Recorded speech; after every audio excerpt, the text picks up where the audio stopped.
Hello everybody, we are here with Dr. Alan Goldhamer at the TrueNorth Health Center, where I just completed my very first 1-week water-only fast, and it went very well. Dr. Goldhamer, to give you a little bit of a background, we have a Facebook group where we have come together in kind of support of this lifestyle, this way of eating. As you know, a lot of us don't have very many people in our lives, our friends, our families, that we can count on for support. So that is our audience today, and we've all come up with a lot of questions about fasting. And so let's start with one that you get very often. What is the ideal human diet? Well, the diet that we're advocating for patients is a diet derived exclusively from whole plant foods that's SOS free. And SOS, of course, stands for the International Symbol of Danger. And it also stands for salt, oil, and sugar, including refined carbohydrates. So we're telling people to eat their whole foods, so fruits, vegetables, grains, legumes, nuts and seeds when appropriate, and avoiding meat, fish, fowl, eggs, dairy products, oil, salt, and sugar. Great. So is it an all one-size-fits-all for everybody? And no, because within the context of a whole plant food SOS-free diet, some people have sensitivities to certain foods. For example, some people don't do as well with, say, grains or beans, or they may not do well with nuts for various reasons. And so you have to modify the diet to include the other foods that they do tolerate, eliminating the foods that they have sensitivities, or limiting the foods they have sensitivities to.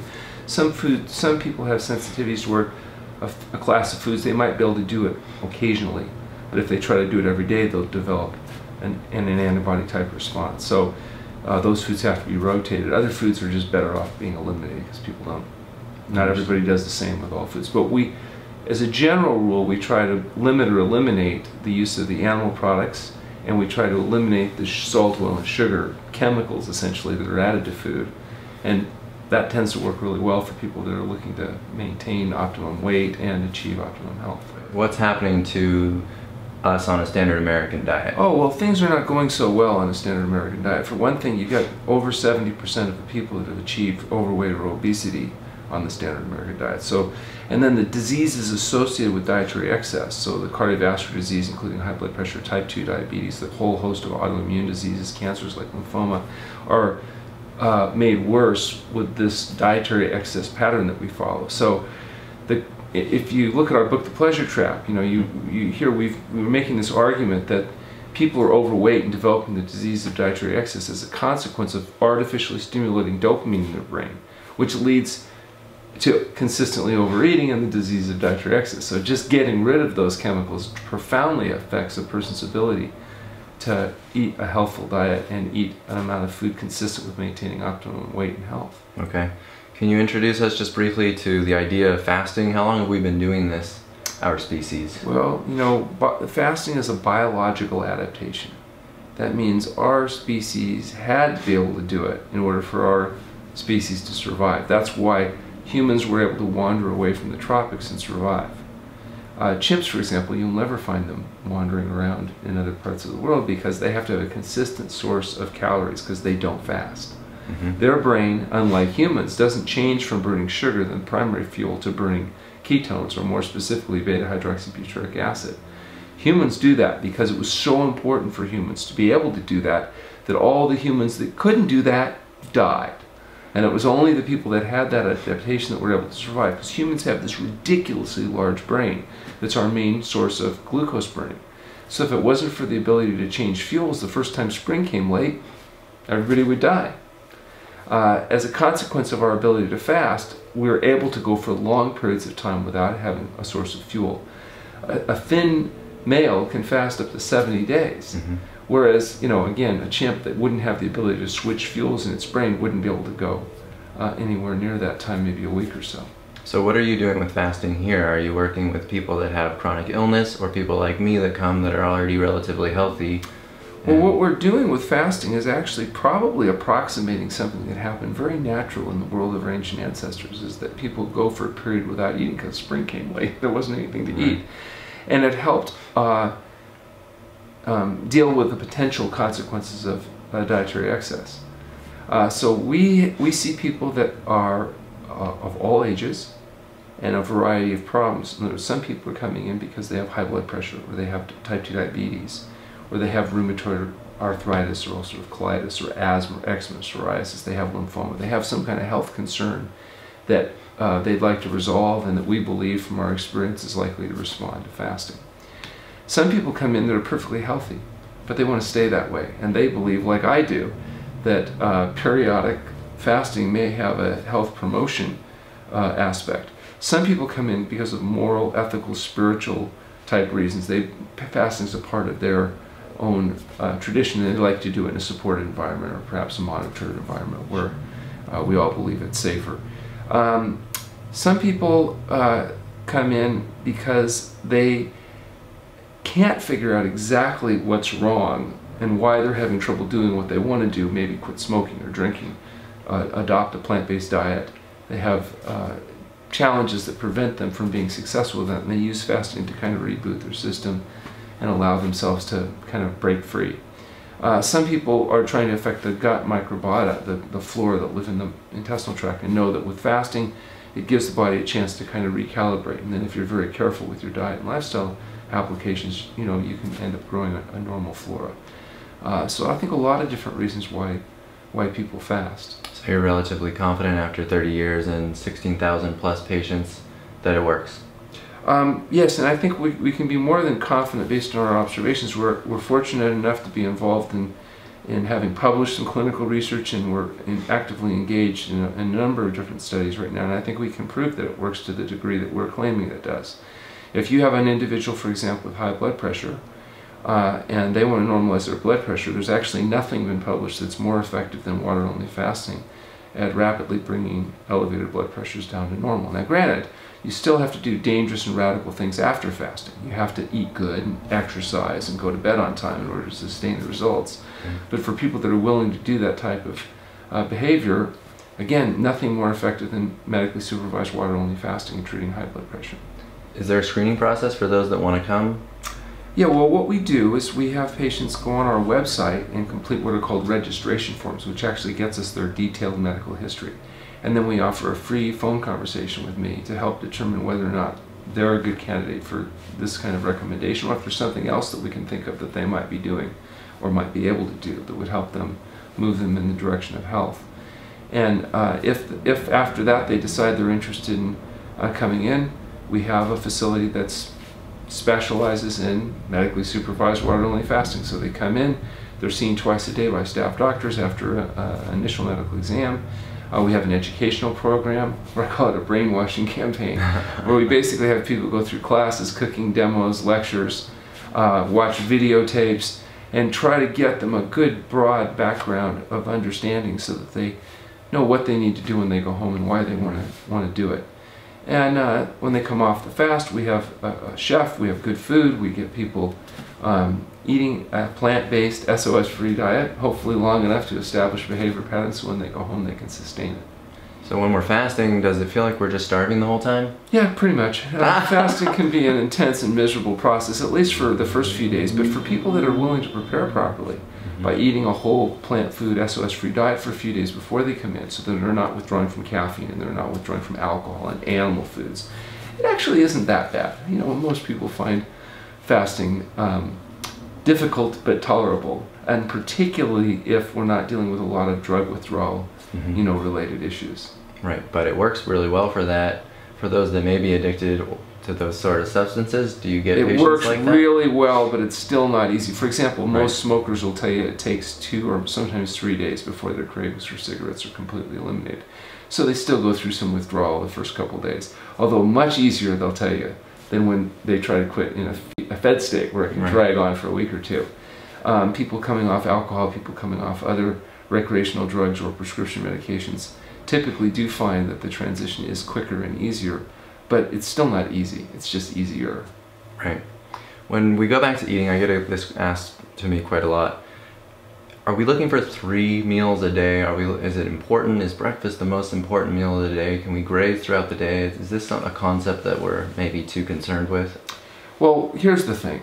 We want the diet to be whole plant food and SOS free. And if you look at what that means, fruits, vegetables, grains, legumes, nuts, and seeds, there's a lower caloric density in those foods. So, you know, salad only has 100 calories per pound, and fruit only has 300 calories per pound. Potatoes, rice, and beans only have 500 calories per pound.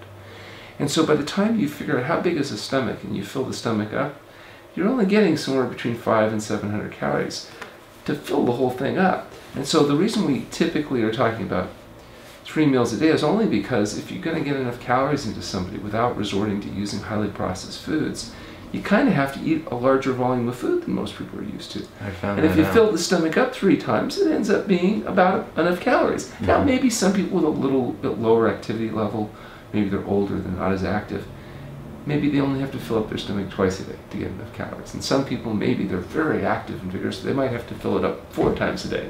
Okay. So again, younger kids don't eat maybe as much per volume, so you have to play with the feeding regime. If you're trying to lose weight, then the idea might be increase the lower density foods, reduce even further the high density foods, and maybe even limit the feeding window, so that the tendency to try to eat late at night or all day long is reduced so that people don't overeat. If you're trying to gain weight though, maybe we do just the opposite. Maybe we, instead of eating salads and low density foods first, maybe we have the more concentrated foods first, so we don't get so full on salad that we don't eat enough in order to meet our unique individual body needs. Okay. So you can try to increase or decrease or just sustain weight by manipulating simple things like what you're eating, when you're eating it, how you're eating it, without necessarily having to resort to compromising your health by adopting highly processed foods or other issues. Okay. Another doctor that promotes a similar diet is Dr. John McDougall, who also has a clinic here in Santa Rosa. He does a 10-day sort of an immersion program that obviously doesn't include fasting. Can you speak to who might be better suited for a TrueNorth fast, and who might not work as well either physically or emotionally that may be better suited for McDougall and vice versa? Right. Well, Dr. McDougall's program is excellent. It's a little bit more flexible. In other words, he tries to meet people where they're at, and so he'll incorporate a little bit more in the way of salt or sugar or something. It's still a vegan diet. He still excludes all oil, but you'll see more bread products and more processed, more concentrated foods, which makes it a little bit easier for people maybe that are very new to this kind of concept. TrueNorth approach may be a little radical for somebody that maybe this is the first time they've been exposed to the idea of dietary manipulation. And Dr. McDougall does acknowledge, though, there are some people that program isn't quite strict enough for. They may not lose quite as much weight as they want, or their blood pressure doesn't come down quite far enough, and then he'll apologize to them and explain that we're the punishment, and that he might suggest they come over to the TrueNorth Health Center for, that extra vigor that their individual situation warrants. But for most people, if they adopt any version of this program, even a more flexible version like Dr. McDougall promotes, they get tremendous benefit and results. Some people may not get absolutely everything they need, and so it might require a little bit stricter version. For example, he has a book called McDougall's Maximum Weight Loss, where he modifies his own program to help people lose those last few pounds or make that additional modification. There's also other programs that are excellent out there by other people in addition. Probably the hardest one to implement, though, is the TrueNorth program, because it is vegan SOS free, and we also incorporate medically supervised fasting into the program. So again, I would be the first to admit we're not for everybody. One reason I feel like this program, while it is challenging, it may be better, is because of neuroadaptation of the taste buds, and the food immediately tastes good. Like, for example, I worked with my dad at, just trying to transition him on the food, and he just wasn't getting to the point where it tasted good. Right. And well, we know it takes about 30 days for people, on average, on a low-salt diet to adjust to a low-salt diet, and it can take as much as 3 months to adapt to a low-fat diet, to where people feel satiated and feel comfortable. With fasting, that transition happens a little quicker. Yeah. So there's no question, if the goal is to make the transition to healthful eating a little faster, fasting may have some utility because of taste neuroadaptation changes. But if you're persistent, you will still get taste neuroadaptation changes whether you fast or not. It's just fasting's kind of a facilitator. Right. What do you say about a 3-day fast or a 5-day fast? Well, for some people, a 3 or 5-day fast may be exactly the right amount of fasting for them. For other people, it may not be enough to resolve the problem. So what we try to do is give people the understanding that fasting is both therapeutic but also diagnostic. For example, if you have high blood pressure, we can't tell you exactly how long you have to fast in order to resolve your blood pressure. We get usually a pretty good idea, a little bit of a guess. But the way you know is you fast until the blood pressure is normal. Okay. And then if you go back and you eat healthfully, the idea is to sustain it. And typically, it works. So do you usually stop them right when they reach the blood pressure, the normal blood pressure? Well, if the in that blood case? pressure is the only thing we're worried about, it turns out people that have high blood pressure often have other issues too. So there may be other issues that we're having to monitor and watch for. The idea is to fast as short as possible, but long enough to get to the point where when you eat well, you'll keep getting better faster than you're getting sick. Right. And so a lot of that is a little bit of art as well as science, because we're just now developing reliable biomarkers that give us an idea about how long they fast. What I can tell you is that a lot of times when people are fasting, they go through various healing crises where they feel pretty crappy, but then it goes away, and then something else miserable comes along, and then that goes away. And eventually people reach a period of stability. So when possible, we try to fast people to a period of stability. Okay. It may not be every possible thing is resolved, but they're stable. And so if you come in and you have weight to lose, blood pressure to normalize, blood sugars to normalize, joint pain to resolve, ideally, if you have the reserves, we'd like to fast you long enough to get those things sorted out so when you eat good, you'll feel good. Right. Because we find that people that then feel good do a lot better in complying well. And particularly if they have a problem where if they eat bad, they're then going to feel bad. And so that's even more reinforcing. Can you talk a little more about a healing crisis? Is it usually such a crisis? Well, for some people it can be example? very significant. For Yeah. example, sometimes a chronic problem becomes quite acute.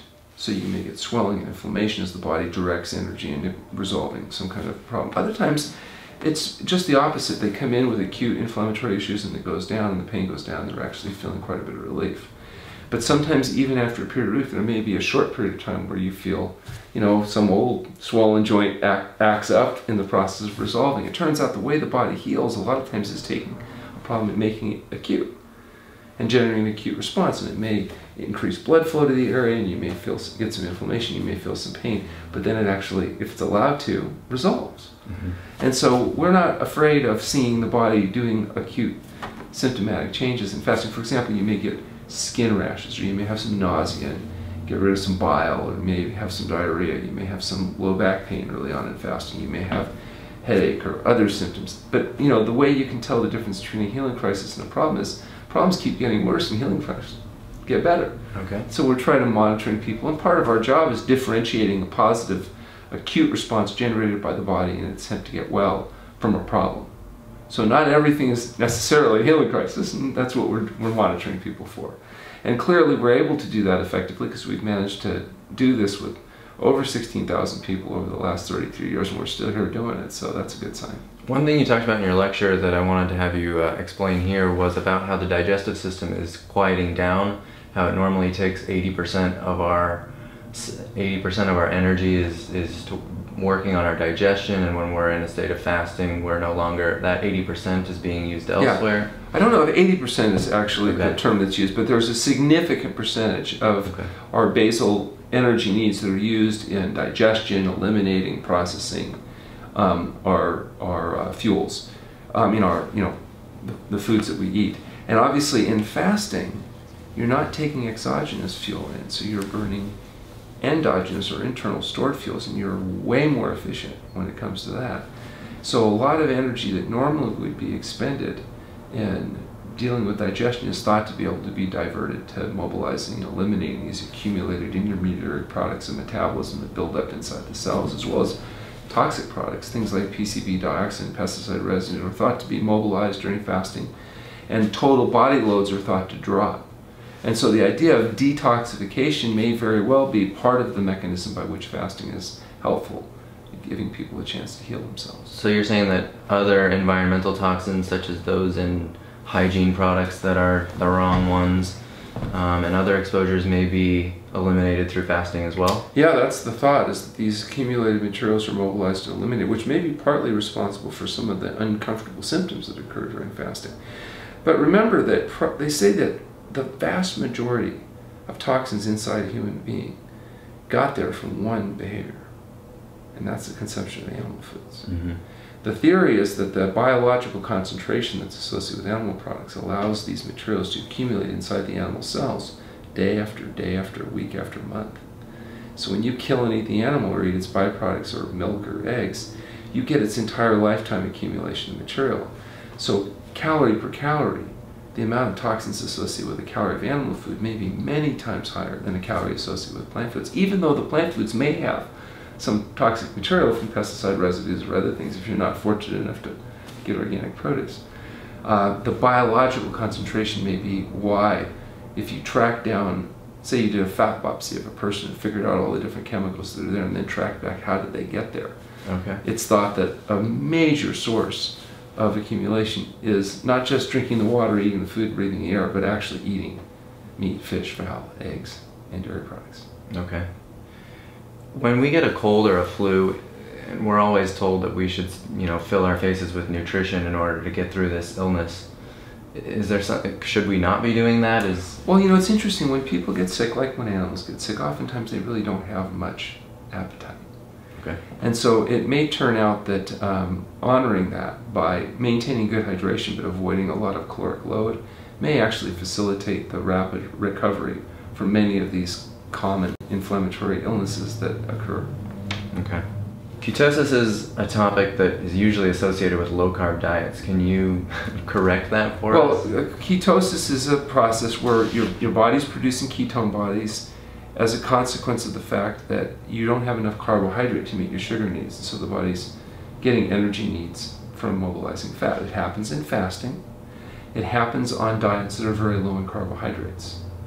But the benefits that you see with fasting are not necessarily just because your body's going into ketosis, but because of all the different mechanisms going on in fasting. And so there may be some errors of attribution going on here. They think that just because we induce a ketogenic state, that necessarily is responsible for giving the body a chance to heal itself.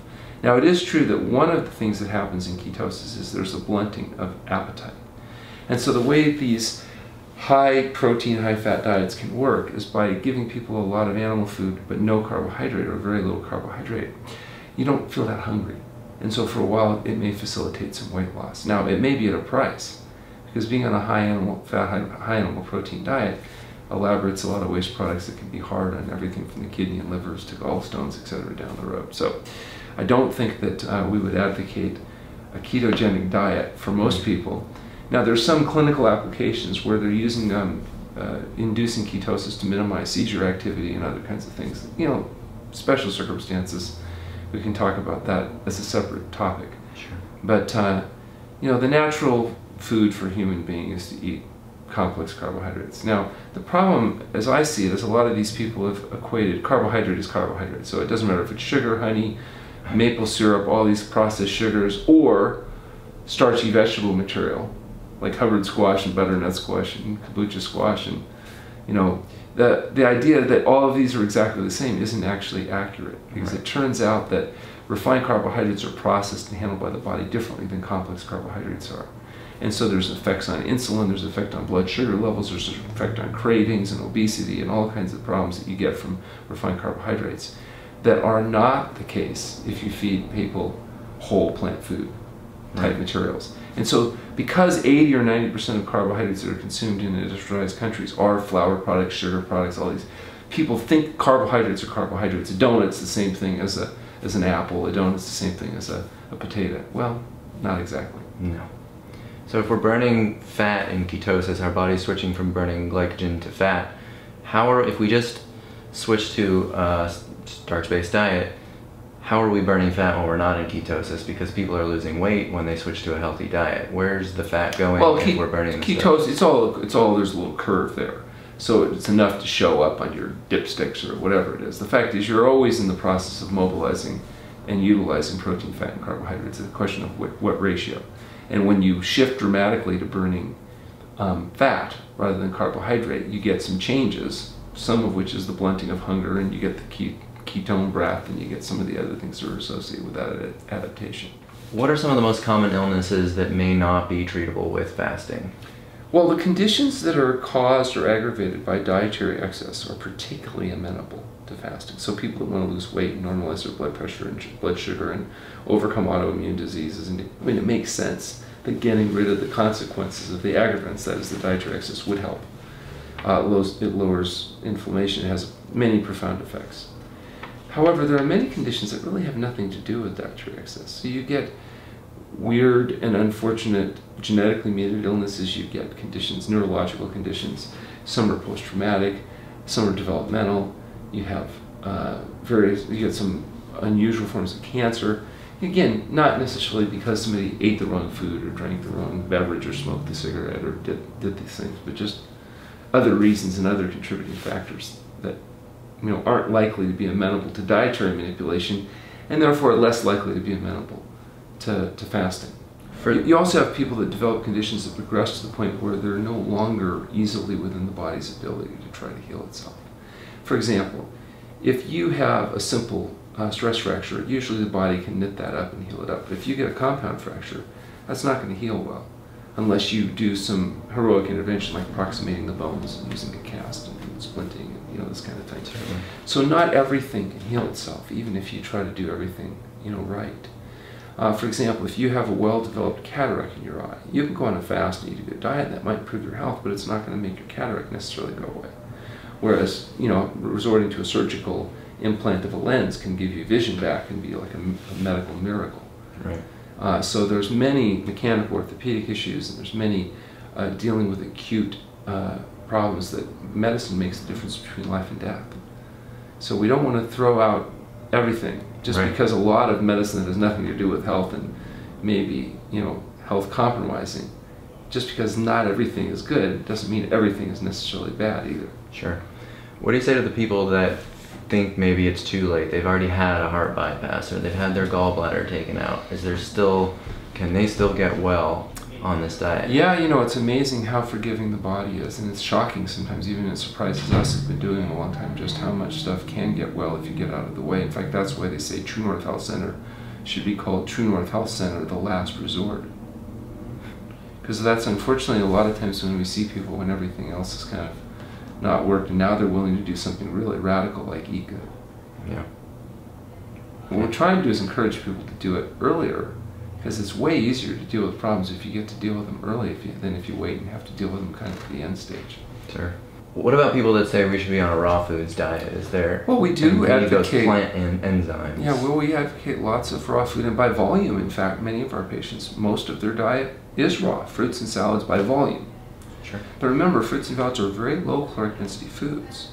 So what a lot of people on raw food diets do is they eat a lot of raw fruits and vegetables, which is very good, and in order to get enough calories so they don't get too skinny, they'll resort to pouring olive oil over everything, or drinking alcohol, or using cocoa or chocolate or other processed things, and lots of dates and dried fruits and high-fat foods. Well, not everybody does well on a high-fat, high-sugar diet, which is what a raw food-only diet is. Right. By definition, it's going to be high sugars from fruits, high fats from nuts, avocados, coconut, this kind of thing. And so we don't advocate a high sugar, high fat diet, whether it's refined carbohydrates or even a natural foods diet. What we advocate is a whole plant food diet free of salt, oil, and sugar. It ends up being around 12 to 18% of calories from fat, because we do include nuts and seeds, avocado in the diet in small quantities for most people, and around 10 to 12% of calories from protein, with the balance coming from complex carbohydrates. In our experience, that works best for most people. Now, I have patients that are doing raw food only diets and doing okay, but I see a whole lot more that are doing raw food diets that get sick. And they get sick because they're on high sugar, low mineral content diets. They do okay for a year or two. Mm-hmm. And then they start getting teeth, nail, hair, gum problems because of the high sugar, low mineral content of a high fruit diet. Most of these people, the vast majority of their diet is coming from fruit, and they don't eat the volume of vegetables that they need. They're doing it mostly philosophically because they believe it's natural, but I have to suggest that we've only been using blenders and juicers to process vegetable foods for a limited period of time. We've been using heat to process our starches for longer than we've been humans in this form. Okay, so we're talking at least between 500,000 and 1 million years, according to anthropologists, we've been using heat to process food, and it's part of why we've been able to become humans. You know, if you look at books like Catching Fire, they do a pretty good job of tracking down the whole history of humans' utilization of heat to process starchy vegetables that we were able to get access to because we got this big bulbous brain and learned how to use digging sticks and get to things that other animals don't currently, have easy access to. And heat became an important part of improving the caloric efficiency, allowing us to get enough to eat, not get eaten, and live to reproduce and maintain this large bulbous neuronal net that we call a brain that requires a huge amount of glucose in order to sustain it. Right. So what are your big goals for TrueNorth, the research that you're talking about? Are you focused mostly on putting those research projects together? Are you trying to create other clinics like TrueNorth around the country? Well, the TrueNorth Health Foundation is a 501c3 nonprofit research-based organization whose mission is public education and primary research. And we're actively engaged along with our affiliates in doing human subjects research. The TrueNorth Health Center essentially is a human subjects laboratory that gives us the opportunity for people to come and get medically supervised fasting, and we can document the changes that are occurring. We're looking to develop reliable biomarkers so we can advocate and promote and support fasting more effectively. The other part of the foundation's mission is learning how to develop scalable support for people that are interested in adopting a whole plant food SOS-free diet but are having trouble because they live in a world designed to make them fat, sick, and miserable actually doing it. So we're looking for ways to help encourage and support people to sustain that plant-based diet. What might that scalable support look like? Well, those are going to be web-based educational models. We're affiliating with people that are doing research, psychological research, looking at what can you do that works to encourage, support, cajole, intimidate, bribe, or otherwise help people make the right decision until it becomes second nature. You know, for people that have been doing this a long time, you can't really get them off track because they value it. It helps them. Right now, I have my most success with people that are driven by pain, debility, and fear of imminent death. So if you're in agonizing pain from autoimmune disease and you go on this program and you get out of pain, you're pretty motivated, particularly if you go back to greasy, slimy, fatty, dead, decaying flesh and get pain back. Yeah. So those people are a little bit easier to manage. But what about a person that's basically healthy or feels pretty good and maybe starting to break down their health, but they're not feeling a lot of pain and debility? It's a bigger challenge for them because they don't get that immediate relief of agonizing pain that somebody that might be suffering with lupus or RA does. And so we're trying to figure out, you know, how to do the education, how to do the encouragement, how to do the support. How do people overcome the challenges of living in a world that's not supportive? And in fact, there's people out there purposely trying to confuse people for their own financial and fiduciary, you know, means and reasons. I thought it was fascinating. There was a movie that came out recently called What the Health that talked and advocated plant-based diet and this kind of thing. And some of the patients, in fact, I think all of the patients that they used examples of were filmed at TrueNorth Health Center. And, you know, they came in, asked to interview some people and did. And then there was attacks that were done afterwards saying, oh no, those people were all paid actors or, you know, things like that, which is ridiculous. But nonetheless, you know, I always wonder, why would somebody make these kinds of accusations when they have absolutely no factual basis, unless they've got an agenda that they're looking to try to support. So I don't exactly understand how it all works out there in the real world, but I do know that people that are serious about healthful living and understand that a plant-based whole foods diet actually can be tremendously helpful. They can prove it to themselves just by implementing. They don't have to believe us. They don't have to, you know, buy anything. They just have to implement the information that's freely available on our website at healthpromoting.com. The articles that are there, the studies that we've been able to do are there. Our book, The Pleasure Trap, is there. Our belief systems we've got laid out. It's very clear. There isn't any magic pill, potion, powder, anything that they need to get in order to be able to implement it. They can try it themselves. And if it works, great. Then we can add them to the list of satisfied people that believe that health results from healthful living. Exactly, that's what I did. I was a little skeptical at first. Yeah, well, of course you're going to be skeptical. And it worked. Yeah. If you're not skeptical, you got to wonder. Because, you know, all of the bulk of the information out there is giving people all kinds of, you know, contradictory information. And so there's very little popular support for this kind of radical kind of approach. So of course people are going to be skeptical. But if they really think about it, if they go to the literature, if they you know, look at the claims that we're making, and then try it, see how they feel. Right. You know, I've let the results speak for itself. Absolutely. Any thoughts on an ideal healthcare system in this country? Is there such thing with things going the way that they are? Well, let's be clear. The current system has limitations, and it's not going to be solved because we change it from a 2-payer to a 1-payer or a 6-payer. You know, all of that's political stuff they're talking about, who pays what. The real problem is we're not promoting health. And so if we're going to solve this problem long term, we have to disrupt this avalanche of cascading, debilitating disease, including things like diabetes and heart disease, that's increasing geometrically. You got children that are becoming obese as kids, developing what used to be, you know, diabetes that showed up as adults is happening very young now. You've got several 100% increase in the incidence of obesity. These are going to have a cascading consequence no matter who's paying what or what kind of system you put together or how you politically navigate it. I think ultimately we have to begin doing health promotion. And that's teaching people health results from healthful living. Healthful living involves diet, sleep, and exercise. We can debate what exactly the diet should look like. But what we know is it doesn't look like we're feeding people now. And it's not what we're feeding our kids in school now, because clearly what we're doing now is not working. So we need to make a change. We have our own opinion about how we think that change should be made, but I'm perfectly happy to let the evidence speak for itself. And unfortunately, that's not really being addressed. We're arguing about, like I say, who's going to pay for it, not how do we get it so there's not as much to pay for. Right. Well, thank you very much. I hope you all enjoyed the interview. I appreciate it. My stay here has been fantastic. I highly recommend you do go to the website, submit your forms, have a conversation with Dr. Goldhamer on the phone, and you can be healthy too. Thanks again for watching, and thank you, sir, for your generous time.